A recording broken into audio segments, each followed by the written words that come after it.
Greetings, fellow Southern Cameroonians. This is Chairman Capo Daniel of PRAP. Today, we want to announce the death of His Holiness Pope Francis. We want to announce and say Pope Francis, he done died today. Today, na number 21 day for the month of April 2025. It will be very close for our struggle and our peace initiative, so I will be very elaborate and I will speak for English. It's with profound sorrow and really heavy heart that I will address this issue of his passing today. Pope Francis has been very close to the peace plan paper. His office has read the paper. He has received delegations from our international partners to this regard and have been very, very vocal, very, very pushful in pushing for this solution to end the war. So today we will join millions of people globally in mourning of this great spiritual leader. But for us, this is a deeply personal loss because Pope Francis was not only a beacon for hope for the world, he was a true friend and advocate of our struggle for peace and justice and dignity for our people. So today, we honor his memory and the extraordinary role he has played in seeking for a peaceful resolution of the Anglophone crisis, as they call it, that has gripped our homeland. Pope Francis consistently called for peaceful negotiation, engaging in search for peace by himself, was compassionate, unprecedented. We recalled he made a groundbreaking appeal to Ambazonian fighters to allow school to continue in spite the conflict.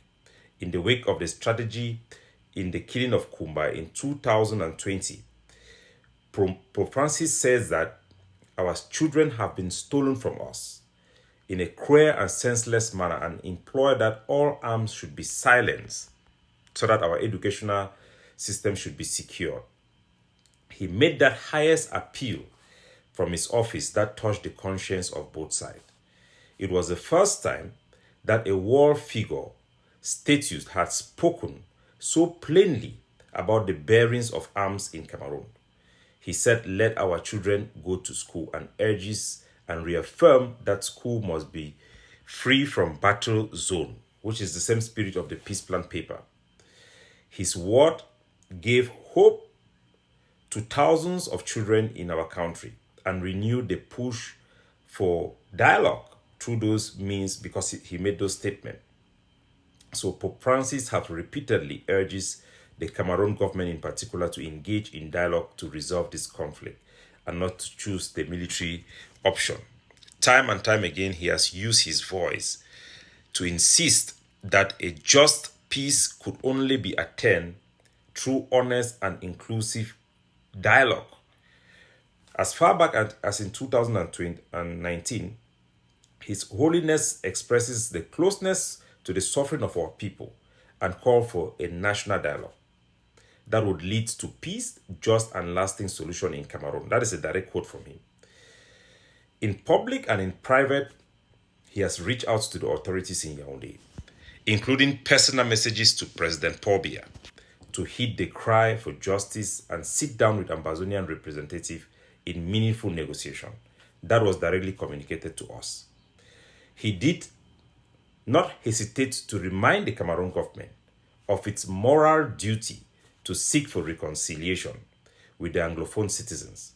This appeal was persistent, unwavering. Even when early attempts for dialogue have failed, Pope did not give up. He kept Cameroon's plight an international agenda, reminding the world that the silence in the face of injustice was not an option when it comes to Cameroon. His moral pressure on those in power was a crucial factor in pushing for the idea of talk and not bullet. And it has been sustained by him. I'm speaking as somebody who is a witness to that. So Pope Francis has worked hard internationally and within the Catholic missions.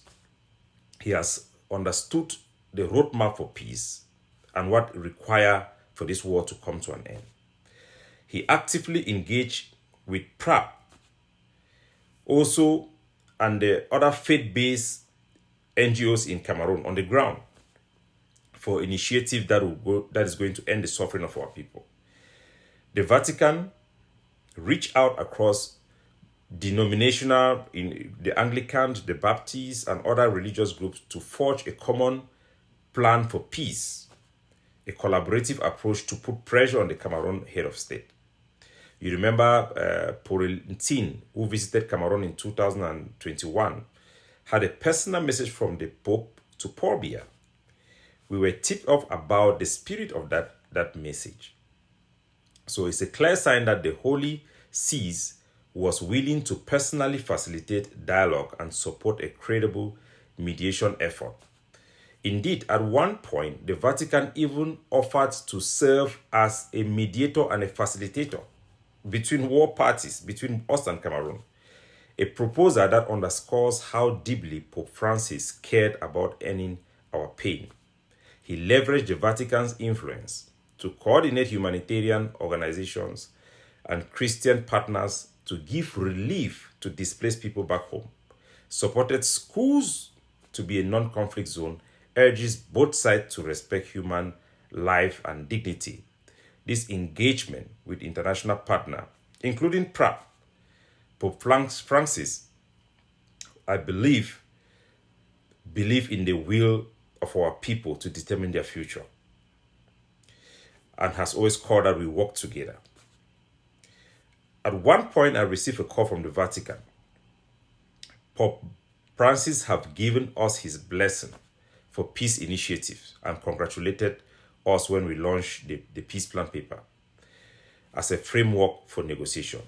He welcomed it. He was hopeful that it was a good step towards the right direction in ending the bloodshed.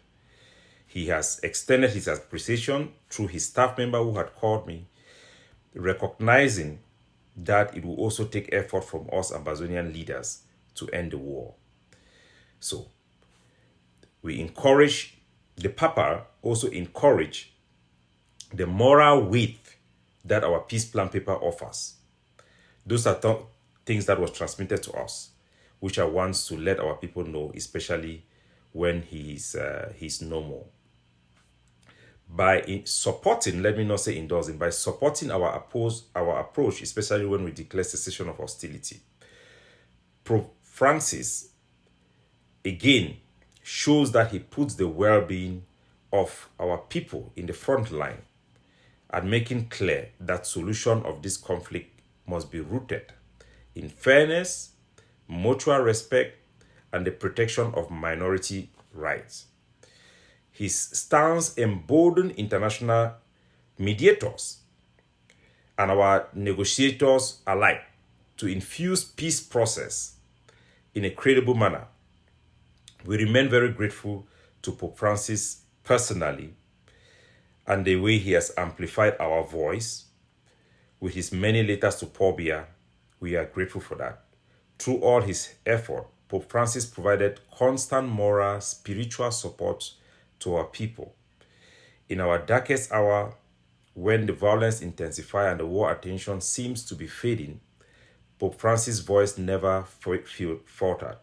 He prayed for our people directly from his pulpit for their plight, giving millions reason to remember our people. He will never be forgotten for this appeal that he has done for our people. He is a shining star, a shining light amongst our people that will never be forgotten, no matter your religious background. We remember his prayers during the Easter Obi addresses, when he urges an end to the row of arms in Cameroon. That is a quote. And encourages everybody to be builder of bridges, not war. We felt seen, comforted, knowing that a supreme pontiff himself was interceding for us, asking God and international community to bring peace to our long-suffering land. His consistent messages that true peace is possible through dialogue, forgiveness, and understanding has been guiding light to my activism, my leadership, and for the negotiation we are pushing. In every church service held in the Bushis over this conflict has been held by the Catholic Church. The Catholic Church have invited Ambazonian fighters inside churches on the ground to pray for them, to pray for peace. So, we want to thank Pope Francis, let our people know what he has done. His compassion and his courage has given us a lot of hope. And we pray that whoever is going to replace him will not forget our people and will continue from where we end. So today we mourn the passing of a giant of peace and compassion. We also celebrate his legacy. Pope Francis' legacy in Ambazonia will forever be engraved in our heart, and my heart in particular. He stood with us. He stood with the oppressed, the hurt, and the hopeful every step of the way. He spoke the truth to power on our behalf and prayed with us for a better tomorrow. We offer our deepest condolences to the Catholic faithfuls in Cameroon and in our southern Cameroon and the world. And even as we, the people of southern Cameroon, we share this great loss, we declare a period of mourning, a period of praying this week to honor Pope Francis in solidarity with our Catholic brothers and sisters. Flags, if you have any flags, put it halfway for him. Put it halfway for him. If you have never prayed before, say a prayer for him. Say a prayer for him. He's a great man who have done a lot of things to us. People don't know. You need to know the spirit of his letter he sends to Pobia. So as we reflect on Pope Francis' passing, let us resolve to carry forward his mission for peace. The greatest tribute we can pay to Pope Francis will be to live out his values, the values he champions. We call on all our Ambazonian fighters and the state of Cameroon to honor his memory by ceasing all violence for a time and reflect on dialogue. Let us allow our children to return to school, he said. Our fighters should never forget that. And all Ambazonian activists and leaders should never forget that appeal. If you can forget anything, do not forget that. So, the Pope has taught us that seeking peace is not a sign of weakness, but a moral strength. In his name, and for the sake of our children's future, we must continue to pursue this policy of non-interference in the educational sector in his memory. And I appeal to all Ambazonian fighters who listens to me and our community leaders who listens to me to take that message seriously. It is a moment for grief. We take comfort in knowing that Pope Francis lived on in hope he rekindled in our people, and that he is passing on to glory to be in heaven with Jesus Christ.